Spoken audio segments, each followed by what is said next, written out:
नमस्कार जय जगन्नाथ बंधुगण मु विश्वजित आपण मानक स्वागत जनाऊँगी आमर यूट्यूब चैनल आज तिथि को आज 3 अगस्ट 2026 सोमवार आम प्रथम जाना आज राशिफल संपर्क में मेष राशि आज कर्मक्षेत्र में किछि बाधा बा विघ्न सृष्टि हो पारे जार कारण आपण काम अपूर्ण रहीजिवार संभावना रही अनावश्यक चिंता करने प्रति रोक लगातु और धैर्यर सहित काम करंतु। सहकर्मी सह मतभेद हो पारे किंतु शांत मनरे परिस्थिति को संभाळिले आग को सफलता मिल पारे। वृष राशि आज प्रीति संपर्क में सुखद परिवेश देखा मिलिबो। परिवार और बंधु मानक सह समय काटिबार सुजोग मिलिबो। मन खुशी रहिबो और आपणक चारिपाखरे प्रेम और सम्मान बढ़िबो। एही समयटी नूतन संपर्क गढ़िबा मध्य उत्तम। मिथुन राशि आज देहरे किछि असुविधा बा क्लांति अनुभव करि पारंती। स्वास्थ्य प्रति अलसता करिबेनी और समय रे विश्राम नियंतु।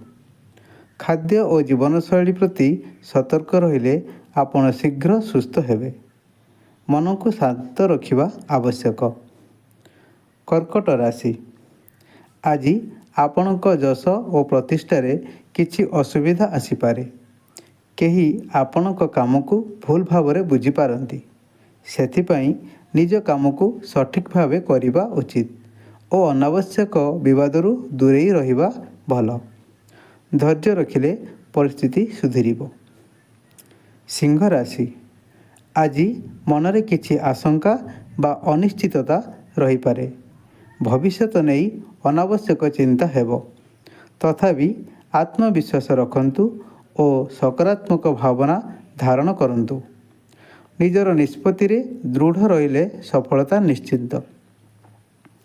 कन्या राशि आज आपण मानकु आदर और सम्मान मिलिबो। समाज रे आपणक प्रतिष्ठा बढ़िबो और लोक माने आपणक काम को प्रशंसा करिवे। एही समय रे नूतन सुजोग मध्य मिल पारे। निजर प्रयास जारी रखंतु।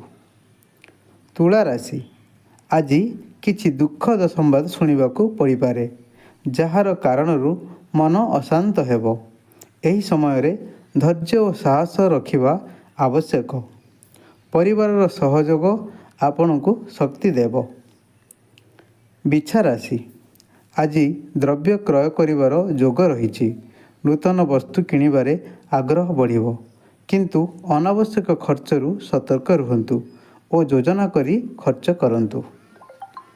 धनु राशि आज कार्य रे लाभ हेबार सुजोग रही। आपणक प्रयास सफल हेबो और नूतन अवसर मिल पारे।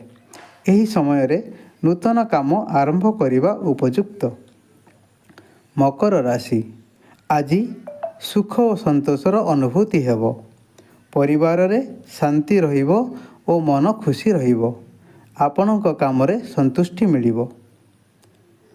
कुंभ राशि आज मनरे विषाद और दुखर भाव रही पारे। कौनसी कारणरू मन भारी लागिबो। एही समय रे ध्यान और सकारात्मक चिंता आपणकू सहायता करिबो। मीन राशि आज आपणकू प्रशंसा और सम्मान मिलिबो। लोक माने आपणक काम को स्वीकार करिवे और आपणक आत्मविश्वास बढ़िबो। यह आपणक पई एक शुभ समय। धन्यवाद बंधुगण ये थिला हमर 12टी राशि राशिफल। आपण मानकू जदि हमर ए चैनल रे दिया जाउथिबा राशिफल भल लागुथाय हमर चैनल को सब्सक्राइब करिवे, लाइक शेयर और कमेंट निश्चय करिवे। जय जगन्नाथ।